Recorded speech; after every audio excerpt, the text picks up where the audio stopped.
तो बच्चों, आज हम शुरू कर रहे हैं चैप्टर नंबर 1, रासायनिक अभिक्रियाएं और समीकरण। ये चैप्टर आपका 10th क्लास का फर्स्ट चैप्टर है साइंस का। ठीक है, तो इसमें हम पढ़ने वाले हैं रासायनिक अभिक्रियाओं के बारे में और समीकरण के बारे में। चलिए, अपने दैनिक जीवन की कुछ परिस्थितियों पर हम ध्यान देते हैं और विचार करते हैं। गर्मियों में कमरे के ताप पर दूध अगर हम खुला छोड़ देते हैं तो क्या होता है? दूध खट्टा हो जाता है ना, या फट जाता है। ऐसे ही लोहे का तवा या कीले घर में रखी होती हैं, उनको आपने डिब्बे में रख दिया और वहाँ डिब्बे में अगर आसपास नमी है जहाँ कमरे में, तो क्या होगा? थोड़े दिनों में कीले जो हैं अपने आप उनके ऊपर जंग आ जाता है, कलर चेंज हो जाता है। इसके अलावा अंगूर को अगर हम बाहर छोड़ देते हैं तो उसमें क्या होता है, वो उसका डिसकलर हो जाता है। इसके अलावा वो धीरे धीरे सूखने लग जाती है, किशमिश जैसे लगने लग जाती है। भोजन को जब हम पकाते हैं तो वो पूरी तरह से बदल जाता है, जैसे घिया का रंग भी बदल जाता है, स्वाद भी बदल जाता है, होता है ना ऐसा। गाजर से गाजर का हलवा बना लेते हो, मतलब पकाने के बाद हर चीज़ चेंज हो जाती है। जैसे रोटी ले लो आप, आटा था, उसको गूँथ के उसको गीला आटा बनाने के बाद, मतलब उसके बाद आपने उसकी रोटी बना ली। अब दोबारा से उसको आटा नहीं बना सकते ना, ऐसे ही हमारा शरीर भोजन को पचा लेता है। हम सांस लेते हैं। ये सारी ऐसी अभिक्रियाएं हैं बेटा जिन्हें हम रासायनिक अभिक्रिया कहते हैं। क्यों? क्योंकि इन सब में कुछ नया बन रहा है या नहीं। दूध को अगर वो फट गया या दूध से दही बन गई तो दोबारा से दही नहीं बन सकती, वो दूध नहीं आ सकता। इसका मतलब हमारे आसपास दो तरह के परिवर्तन घटित होते हैं। एक वो जिन्हें हम भौतिक परिवर्तन कहते हैं, एक वो जिन्हें हम रासायनिक परिवर्तन कहते हैं। अब बात आती है भौतिक परिवर्तन होते क्या हैं। भौतिक परिवर्तन, कागज़ ले लेते हैं। चलो, मोस्ट कॉमन, सबके पास कागज़ है, पेपर है। पेपर को फोल्ड करो बेटा। फोल्ड कर लिया, बहुत बड़ा पेपर था, फोल्ड करते गए। अब आपने उसको छोटा सा बना लिया, बन गया। अच्छा, अब पहले मान लो वो स्क्वायर पेपर था और आपने उसको मोड़ लिया। पहले वो स्क्वायर था, आप उसको मोड़ते गए। मान लो ये पेपर था आपके पास, आपने इसको मोड़ के ट्रायंगल में चेंज कर दिया। ठीक है, पेपर अब ट्रायंगुलर हो गया और पहले कैसा था? स्क्वायर था। परिवर्तन आया, परिवर्तन तो आ गया, हमें दिखाई दे रहा है। लेकिन ये परिवर्तन कैसा है? मैं चाहूँ तो दोबारा से इसे खोल कर सीधा कर सकती हूँ ना। तो ऐसे परिवर्तन जो कुछ देर के लिए हुए और दोबारा से पहले वाली चीज़ ही वापस मिल जाए, तो ऐसे परिवर्तन को भौतिक परिवर्तन कहते हैं। लेकिन यही कागज़ लेकर मैं इसको जला दूँ, क्या जलने के बाद इसकी राख बन गई, तो क्या ये दोबारा से पेपर बन सकता है? बिल्कुल नहीं बन सकता।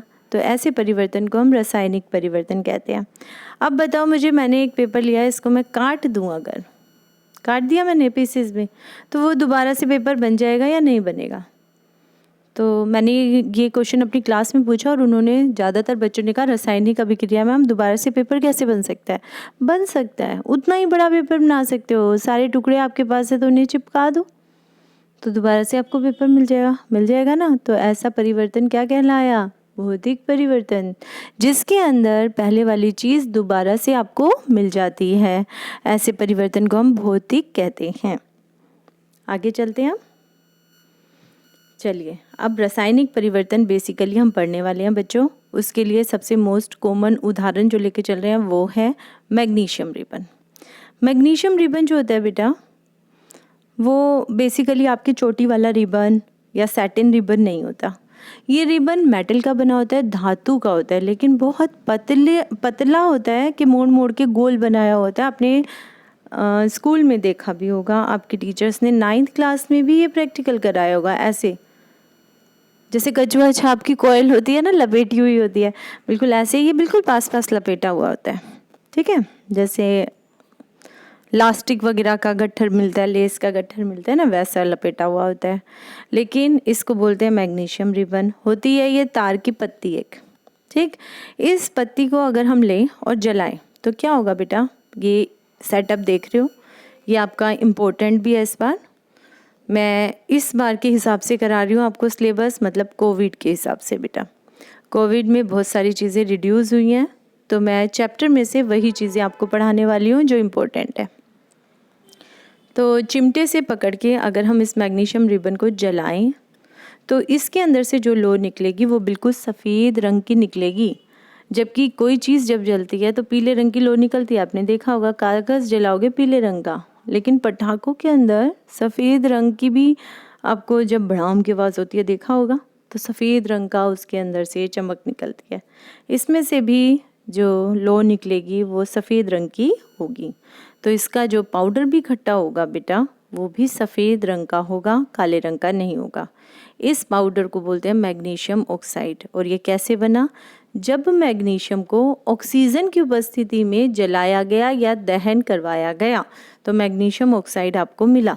अब ये जो मैग्नीशियम रिबन है ना बेटा, ये अगर देखोगे ना तो ये एल्यूमिनियम, देखा है घर में एल्यूमिनियम के बर्तन भी होंगे, चाय के बर्तन या कढ़ाई आपने देखी होगी, तो वो इसका रंग भी बिल्कुल वैसा ही होगा।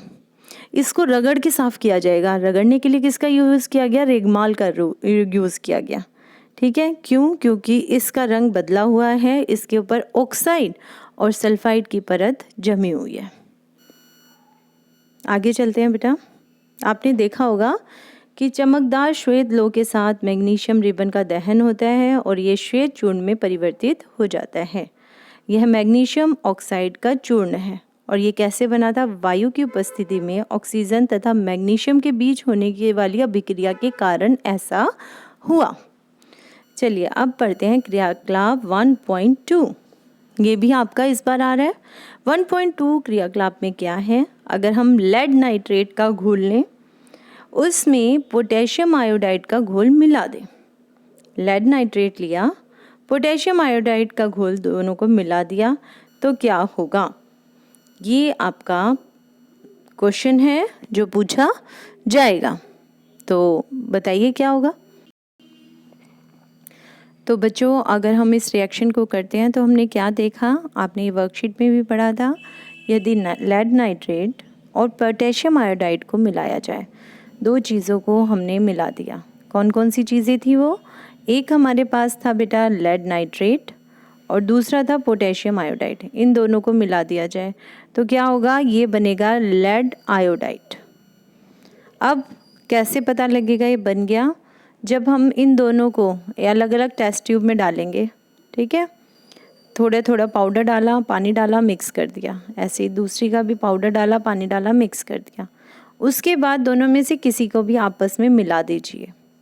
ठीक, मिलाने के बाद जैसे जैसे हम मिलाते जाएंगे ना, इस सॉल्यूशन का रंग ना पीला होता जाएगा। ये पता लग जाएगा कि इसमें एक नई चीज़ बन गई जिसका नाम है लेड आयोडाइड। आशा करती हूँ सबको समझ आ रहा होगा। ये दो एक्टिविटी इस बार आपकी आने वाली है। तीसरी एक्टिविटी में जो दिया हुआ है ये था जिंक। ये इस बार नहीं पूछी गई है, फिर भी देख लो। जिंक के अंदर, क्योंकि ये वर्कशीट में थी ये वाली एक्टिविटी भी, तो जिंक के अंदर अगर हम सल्फ्यूरिक अम्ल मिलाते हैं, जिंक एक धातु है और सल्फ्यूरिक अम्ल मिलाया, जब भी किसी धातु में कोई भी अम्ल जाएगा तो एक गैस निकलती है। उस गैस का नाम है हाइड्रोजन गैस, जो आपको ऊपर जाती हुई दिखा रखी है।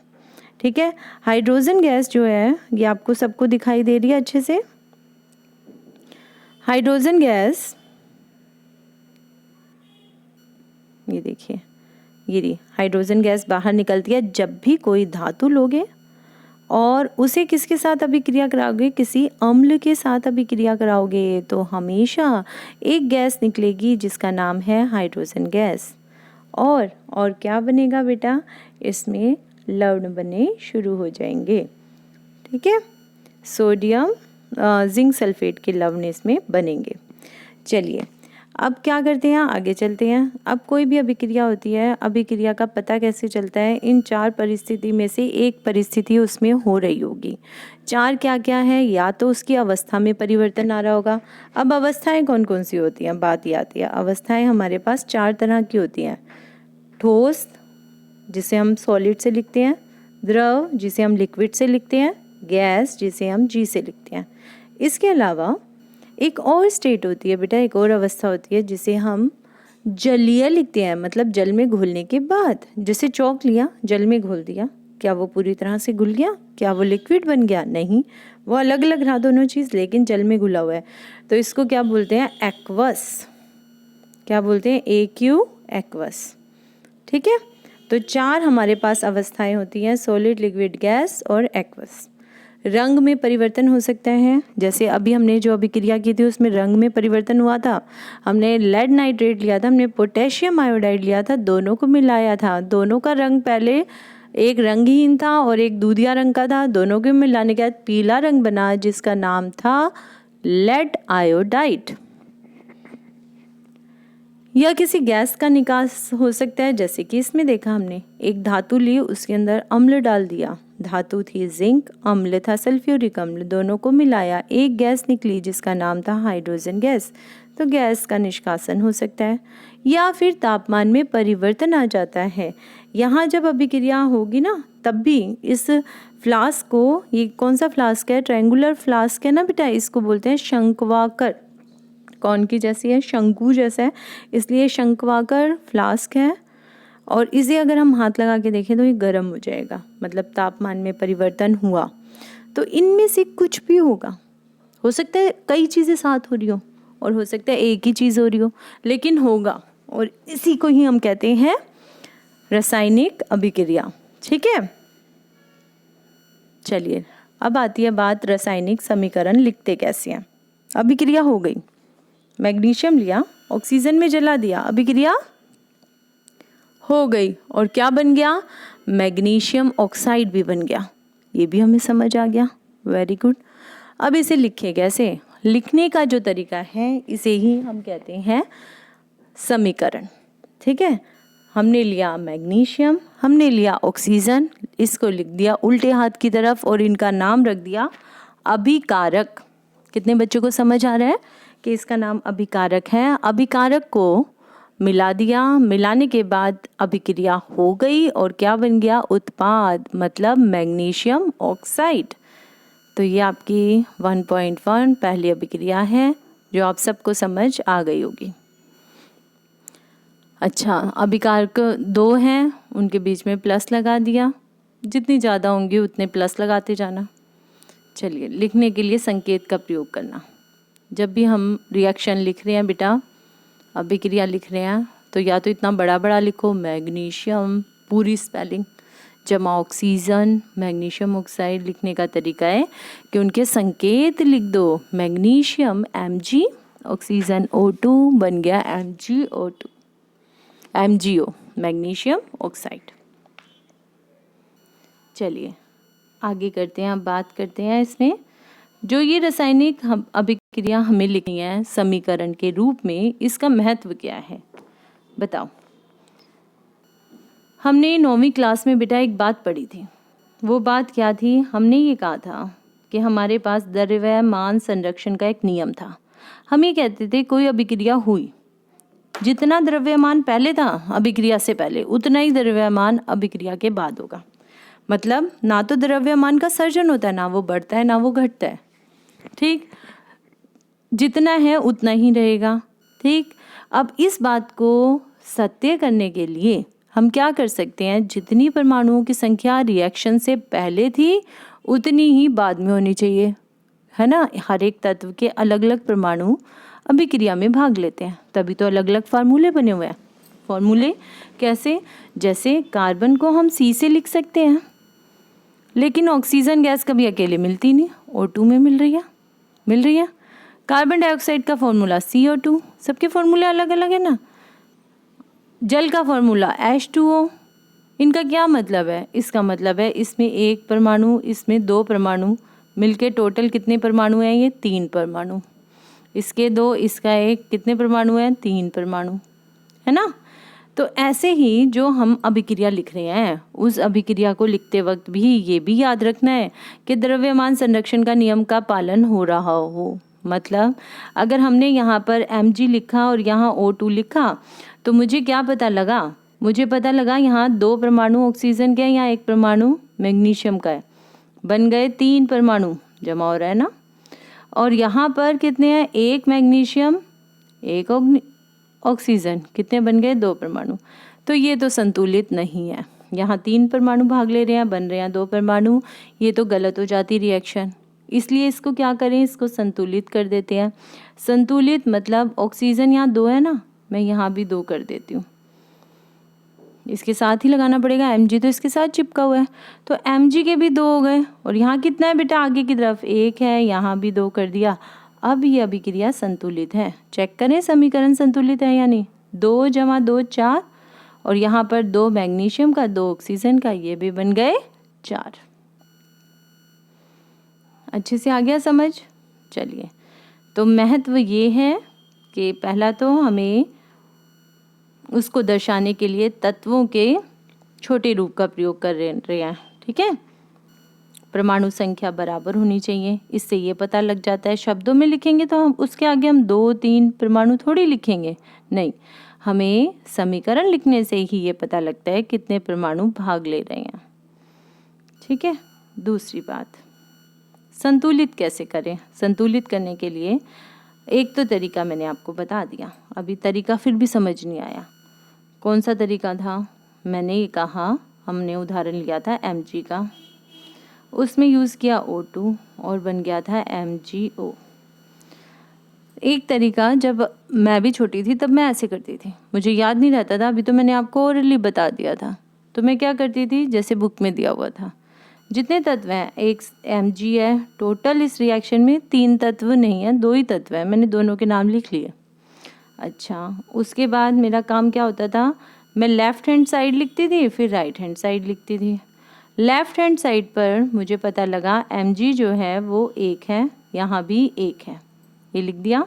ऑक्सीजन यहाँ पर 2 है, और यहाँ कितने हैं बेटा, 1 है।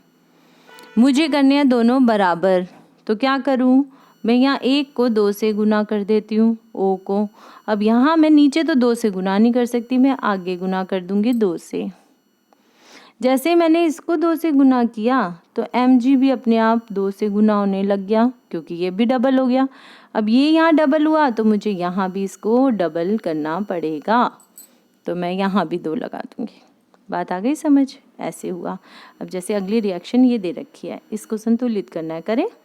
चलिए स्टार्ट हो जाइए, करना शुरू कीजिए। मेरे पास एक तत्व है FeHO, पूरी रिएक्शन में देख लिया, इसके अलावा कोई तत्व नहीं है, वही लिख दिया। अब लेफ्ट हैंड साइड पहली लाइन आएगी, फिर राइट हैंड साइड आएगी। लेफ्ट हैंड साइड पर है आयरन 1, यहाँ 3, हाइड्रोजन 2, यहाँ 2, ऑक्सीजन यहाँ 1, यहाँ 4। जो सबसे बड़ा है ना, पहले उसी को छेड़ते हैं, वो ज़्यादा आसान है छेड़ना, है ना। तो सबसे बड़ा है ऑक्सीजन, इसके यहाँ 4 यूज़ हो रहे हैं, मैंने ऑक्सीजन यहाँ भी 4 कर दिए।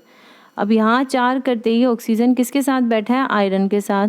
मैं अगर यहाँ पर अगर मैं यहाँ 4 कर रही हूँ तो मुझे हाइड्रोजन के भी 4 लगाने पड़ेंगे। 4 मतलब बन गए 8। यहाँ मुझे हाइड्रोजन को भी 4 से गुना करना पड़ेगा, तो ये कितने बन गए, 8। तो मुझे यहाँ ऑटोमेटिकली 4 से करना पड़ेगा, मतलब मुझे यहाँ पर जल के साथ लगाना पड़ेगा 4 H2O, क्योंकि ऑक्सीजन इधर 4 थे ना, इसलिए। ठीक, और ऐसे ही हाइड्रोजन के साथ भी मुझे 4 लगाना पड़ेगा। ठीक, अब आयरन यहाँ 3 है और वहाँ 1 है, तो मैं 3 से गुना कर दूँ, बस हो गई पूरी। अच्छे से समझ आ गई होगी। नहीं आई समझ तो बताइए मुझे, मैं और कोशिश करती हूँ बेटा समझाने की। देखो मैं यहाँ समझाती हूँ आपको। ओके, मेरे पास था आयरन प्लस H2O, यहाँ बन रहा था Fe3O4 फेरिक ऑक्साइड प्लस यहाँ हाइड्रोजन गैस निकल रही है। ठीक है, ये दिया हुआ था। अब मुझे इसे संतुलित करना था। सबसे ज़्यादा परमाणु किसके हैं, ऑक्सीजन के। उसको देखा मैंने, ऑक्सीजन यहाँ 4 है, ठीक, और यहाँ 1 है, मुझे इसे 4 से गुना करना पड़ेगा। जैसे ही मैंने इसको ऑक्सीजन को बराबर कर दिया, अब मैं ध्यान दूंगी हाइड्रोजन की तरफ। हाइड्रोजन अब हो गए 8, 4 दूनी 8, तो मैं इस हाइड्रोजन को भी 4 से गुना कर दूंगी। हो गया ये भी।